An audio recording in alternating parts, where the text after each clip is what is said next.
안녕하세요, 군입니다. 여러분, 새로운 아이폰 17 드디어 받으셨죠? 우선 진심으로 축하드립니다.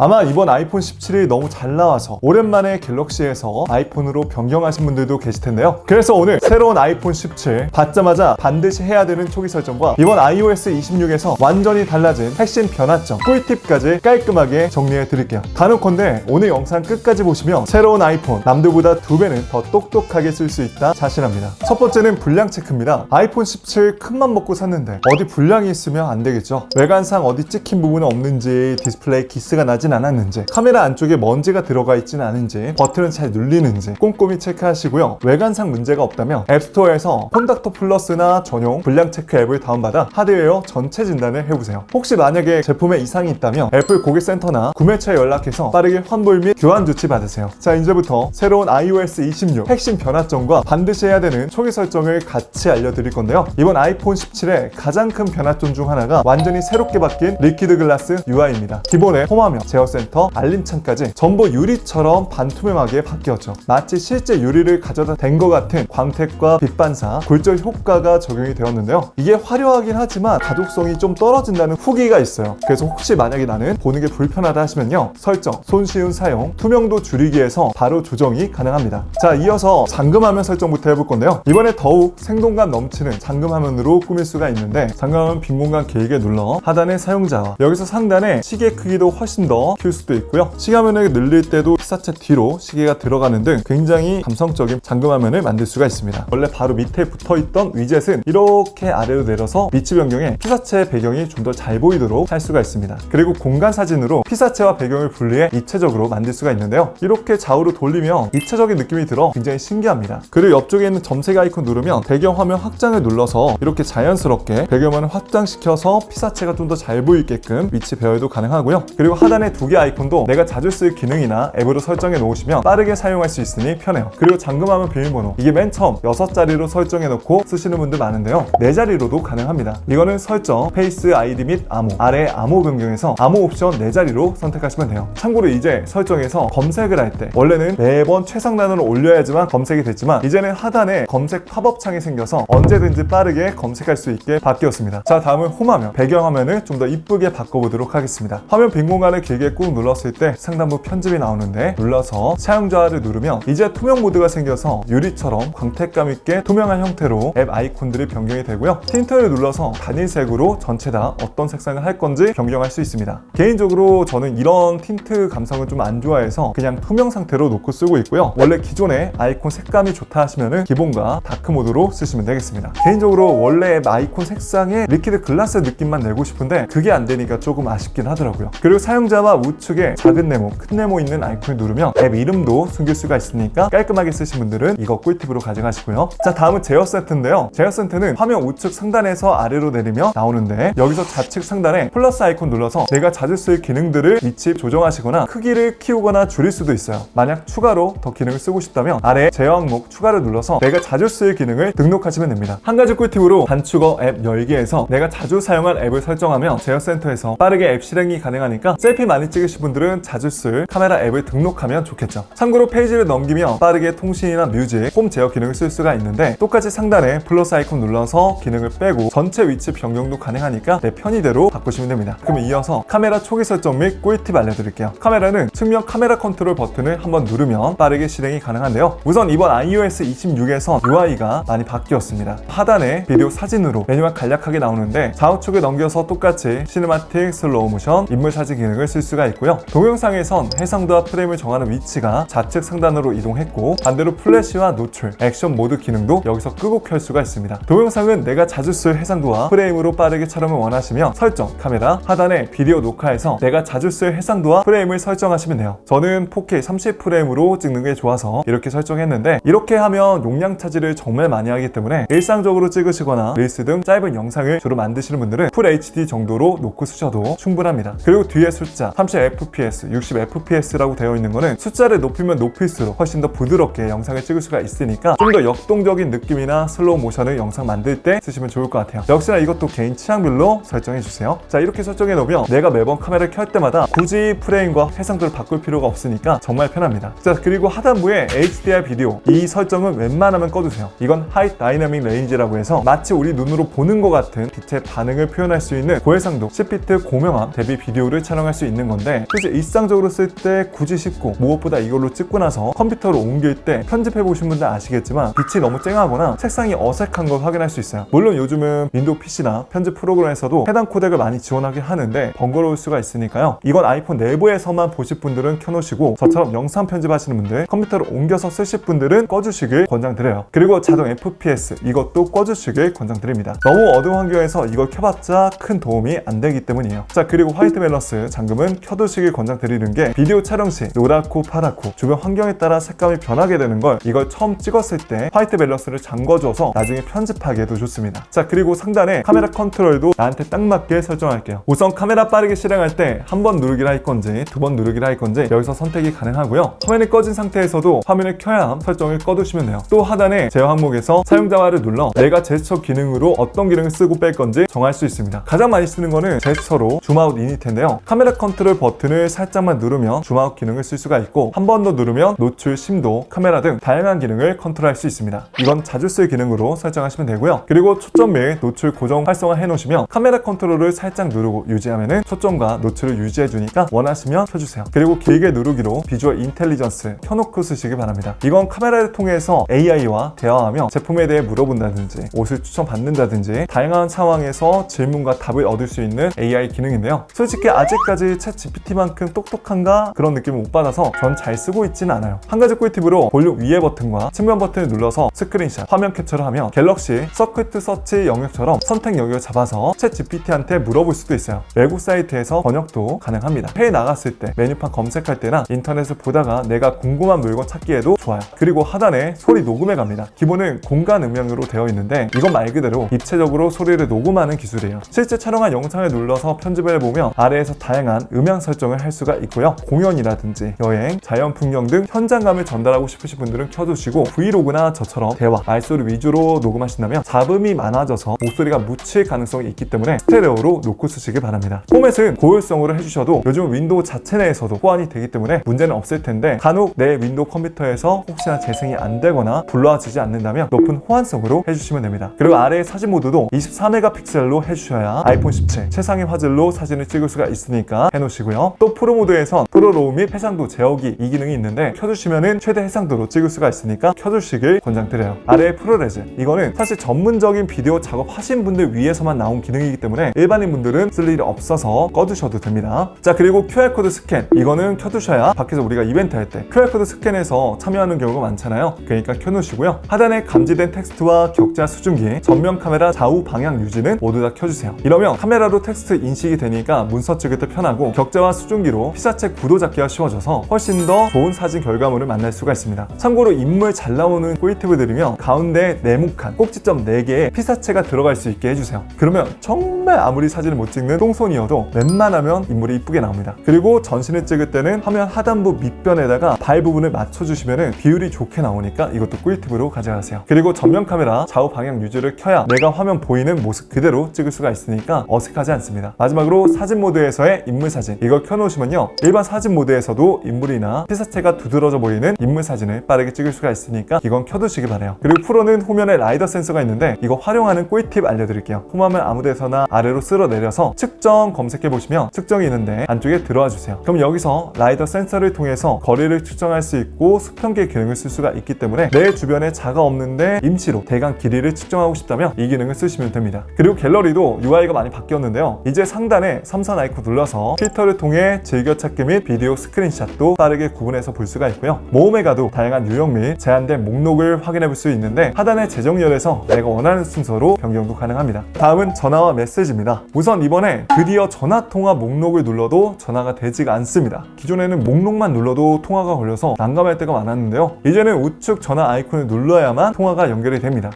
이거를 이제 해주다니 고맙네요 정말. 그래도 기존 방식이 더 좋다고 하시면은 우측 상단 선 3개 아이콘 누르시고 클래식으로 선택하시면 됩니다. 그리고 이번에 통화 스크리닝이라고 스팸 차단 및 알 수 없는 연락처 차단 기능도 더 좋아졌는데요. 이제 알 수 없는 발신자는 따로 모아서 보여주고요. 설정 아래 검색에 전화 검색해 내부 설정으로 들어와 하단으로 내려보시면은 알 수 없는 발신자 스크리닝이라는 기능에서 내가 저장하지 않는 번호의 전화에 대해서 어떻게 반응할 건지 정할 수가 있는데요. 저 같은 경우에는 어차피 모르는 번호는 대부분 광고라든지 쓰잘데기 없는 전화의 확률이 높아서 무음 설정과 하단에 알 수 없는 발신자 필터링은 켜놓고 쓰고 있어요. 혹시나 이거는 영업하시는 분들이나 사업하시는 분들은 필요할 수가 있기 때문에 내 상황에 맞게 설정해놓고 쓰시기 바랍니다. 자, 그리고 메시지도 비슷한 기능을 지원하는데요. 메시지 안쪽에 들어와 우측 상단에 삼선 아이콘 눌러서 스팸 메시지와 알 수 없는 발신자를 따로 정리해주고요. 그리고 이번에 같은 아이폰 사용자끼리 iMessage 사용자끼리는 배경화면도 더 멋지게 바꿀 수가 있습니다. 상단에 프로필 눌러서 배경 선택하시면 다양한 배경화면이 있는데 저는 오로라가 이뻐서 이렇게 쓰고 있어요. 아쉽게도 이거는 갤럭시 사용자와는 되지 않습니다. 그리고 실시간 번역도 가능한데요. 하단에 보시면 자동 번역 기능이 있어서 외국인 친구와 대화하기도 편해졌고요. 나가서 하단에 플러스 아이콘 누르면 투표 기능이 새롭게 생겨서 투표도 할 수가 있습니다. 또 메시지를 길게 눌러서 부분 복사도 이번에 가능해졌는데요. 드디어 이걸 해줍니다. 원래는 항상 전체 복사만 돼가지고 좀 불편했는데 이제는 부분 복사가 됩니다. 자, 다음은 배터리입니다. 우선 이번에 드디어 충전할 때 배터리가 언제 완충이 되는지 시간을 보여주는데요. 특이한 건 갤럭시와 다르게 80%까지도 얼마나 걸리는지 알려준다는 거예요.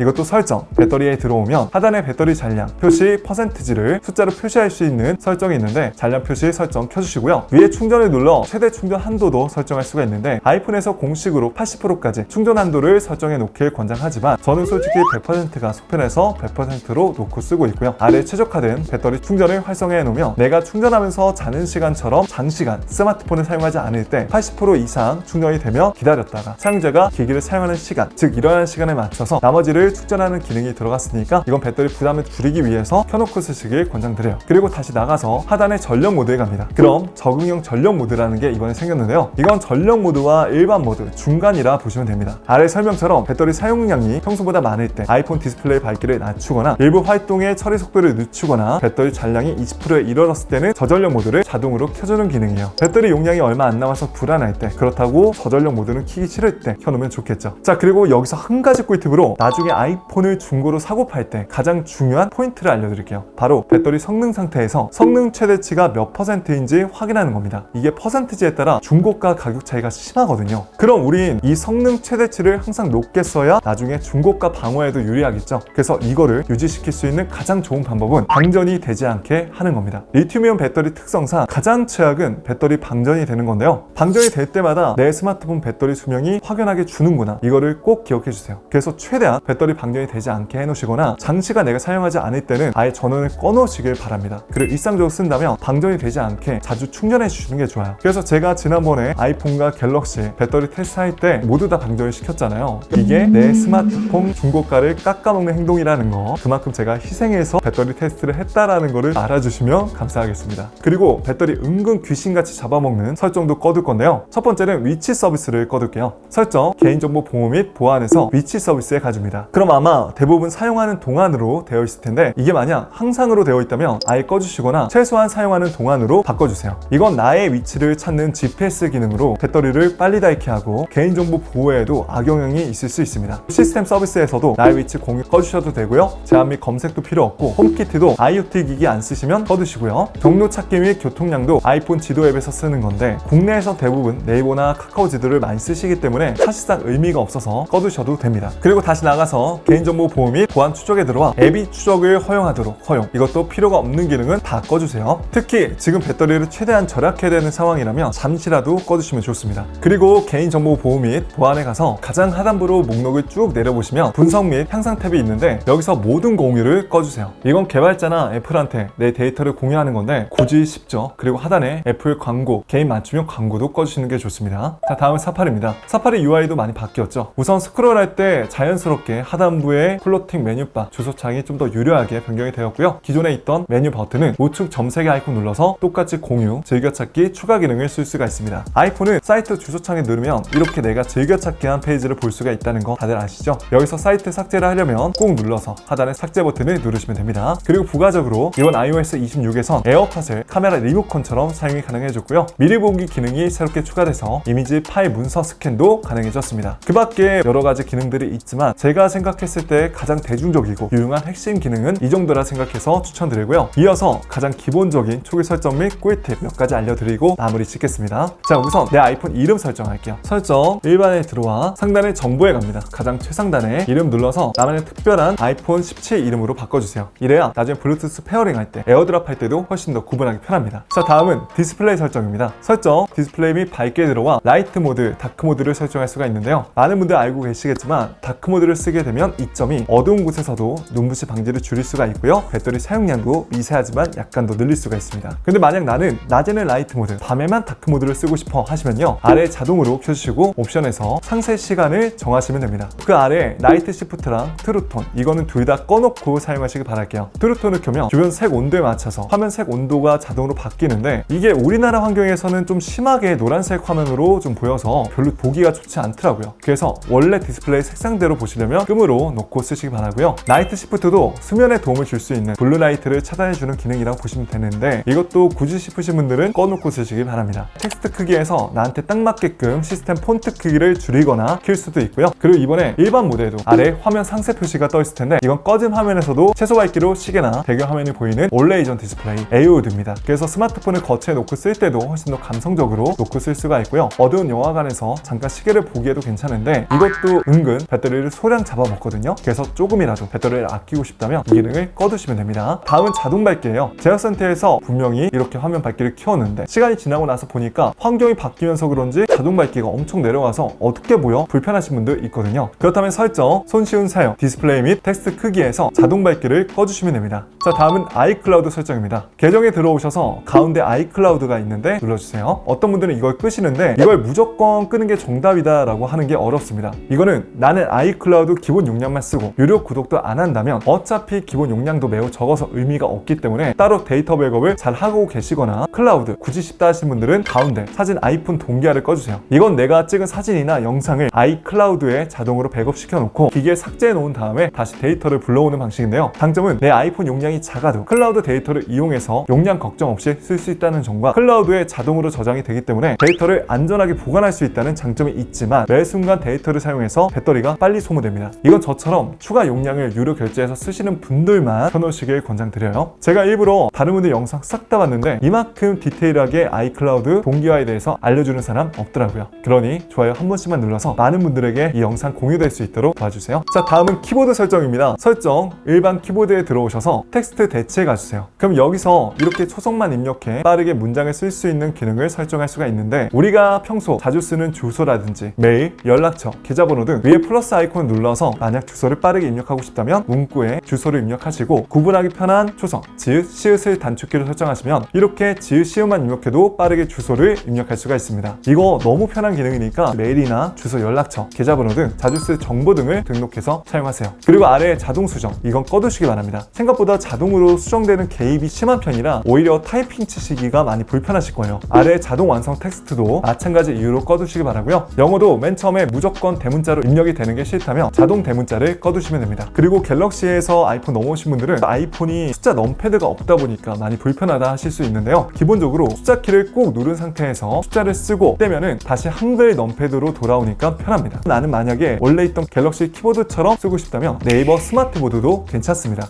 이 앱은 안쪽에서 숫자 넘패드, 단축어, 클립보드까지 우리가 갤럭시에서 많이 썼던 다양한 기능들을 쓸 수가 있기 때문에 편하게 쓸 수가 있어요. 다만 호환성 문제 때문인지 간혹 가다가 좀 버벅거리거나 끊기는 경우가 있는데 갤럭시 쓰시던 분들이 당장 넘어와서 아예 불편하게 쓰기보다는 우선 대비책용으로 쓰시기에 괜찮은 앱입니다. 다음은 앱 배열 및 잠그기 설정인데요. 앱 배열은 화면 빈 공간을 길게 꾹 눌러서 앱이 흔들리게 만든 다음에 이제는 내가 원하는 위치에 앱을 놓을 수가 있고 대부분의 기본 앱이나 위젯은 길게 눌러서 앱이나 위젯으로 빠르게 변경도 가능하고요. 내 프라이버시를 지키고 싶은 앱이 있다면 앱을 길게 눌러서 페이스 아이디 요구 눌러가지고 앱을 잠글 수가 있습니다. 해제하시려면 다시 길게 눌러서 페이스 아이디 요구 안함으로 놓고 쓰시면 돼요. 자, 다음은 알림 설정입니다. 설정, 알림에 들어와 미리 보기 알림을 어떤 방식으로 받을 건지 정할 수도 있고요. 알림 내용을 아예 감추시려면 개수로만 표시하는 것도 좋은 방법이에요. 아래 시간 지정 요약은 내가 원하는 시간에 알림을 요약해주는 AI 기능이고요. 바로 아래에 미리 보기 표시해서 잠겨있지 않을 때를 선택해 주셔야 화면이 잠겨있을 때 알림 내용이 보이지 않게 개인 프라이버시를 지킬 수 있습니다. 반대로 나는 잠금화면 상태에서도 메시지나 알림 내용을 보고 싶다 하시면요, 이걸 항상으로 설정해 주시면 돼요. 그리고 기본 벨소리나 알람 소리가 너무 크거나 작다고 느끼시면 사운드 믹 햅틱에 들어와서 벨소리 및 알림 소리 볼륨을 키우거나 줄이시면 됩니다. 다음은 동작 버튼입니다. 설정 동작 버튼에 와서 길게 눌렀을 때 어떤 기능을 쓸 건지 내가 정할 수가 있는데요, 저는 음성 메모를 추천드려요. 우리가 갑작스럽게 사고가 나거나 중요한 미팅이 있을 때 핸드폰 화면 보면서 음성 녹음에 어디 있지? 이제 떠들어 보세요 하면 좀 눈치 보일 수가 있잖아요. 그런데 이제 동작 버튼을 음성 메모로 설정해 놓으면 버튼만 길게 눌렀을 때 빠르게 음성 메모 기능을 쓸 수가 있으니까 특히 영업하시는 분들 미연의 사고에 대비할 때 좋습니다. 어차피 카메라 기능은 측면 카메라 컨트롤 버튼에서 빠르게 쓸 수 있으니까요, 이렇게 놓고 쓰시면 훨씬 더 편하게 쓸 수가 있을 거예요. 그리고 기존에 쓰셨던 무음 모드는 제어 센터에서도 빠르게 온오프가 가능하니까요, 참고해 주시고요. 한 가지 꿀팁으로 좌측 상단에 이렇게 매번 무음 모드 아이콘이 떠 있는 게 좀 거슬린다 굳이 싶다면 설정 사운드 및 햅틱에 오셔서 상태 막대에서 보기를 꺼주시면 됩니다. 자, 다음은 측면 버튼입니다. 측면 버튼을 길게 누르면 기본적으로 시리가 실행되게 되는데요, 나는 이게 싫다라고 하시면요, 설정 손쉬운 사용 측면 버튼에서 끔으로 놓고 쓰시면 됩니다. 그리고 이제 다들 시리를 쓸 때 시리야 이런 식으로 음성을 호출할 텐데 생각보다 시리가 되게 민감해서 내가 부르지 않은데도 나오고 혼자 떠들 때가 있어요. 이거 좀 많이 불편하다 하시면요, 아래 시리 설정에 가서 시리야 듣기도 꺼주시고 응답 선호로 바꿔주시면 돼요. 자, 다음은 정말 유용한 뒷면 탭 기능인데요, 이건 아이폰 뒷면을 빠르게 2번 혹은 3번 두드려서 내가 자주 쓸 앱이나 기능을 쓸 수가 있는 거예요. 저는 2번 두드리기는 스크린샷, 3번 탭은 유튜브 검색이 되도록 해놓아서 매우 편하게 쓰고 있습니다. 이거 역시나 여러분들이 자주 쓸 기능으로 설정해 놓고 쓰시면 돼요. 자, 이제 마지막 설정은 애플페이입니다. 설정 지갑 및 애플페이 들어와서 애플페이가 되는 카드를 추가하시면 빠르게 측면 버튼을 따닥 눌렀을 때 애플페이를 쓸 수가 있고, 최근에 이제 아이폰이나 애플워치에서도 티머니 교통카드가 되잖아요. 교통카드 등록 및 사용 방법 주의사항까지 제가 지난 시간에 아주 자세히 알려드렸으니까요, 위에 카드 눌러서 꼭 참고해보세요. 자, 이렇게 오늘 새로운 아이폰 17 받자마자 반드시 해야 되는 초기 설정과 iOS 26 유용한 신기능 꿀팁만 알려드렸는데요, 사실 몇 가지 더 다루고 싶은 신기능도 있었는데 우선 따라하신 분들이 너무 힘들고 지칠 것 같아서 대중적으로 정말 자주 쓰고 일상적으로 유용한 기능만 담았습니다. 어떻게 조금이라도 도움이 되셨나요? 오늘 영상이 도움이 되셨다면 좋아요 한 번씩만 눌러주시고요, 앞으로도 저는 이렇게 어려운 얘기 없이 삶의 유용한 꿀팁과 꿀템만 소개해 드릴 테니까요, 오늘 저 처음 보신 분들은 구독과 알람 설정하시고 영상 놓치지 마세요. 지금까지 전 곤이었습니다. 긴 영상 끝까지 시청해 주셔서 고맙습니다. 그럼 가볼게요. 빠이.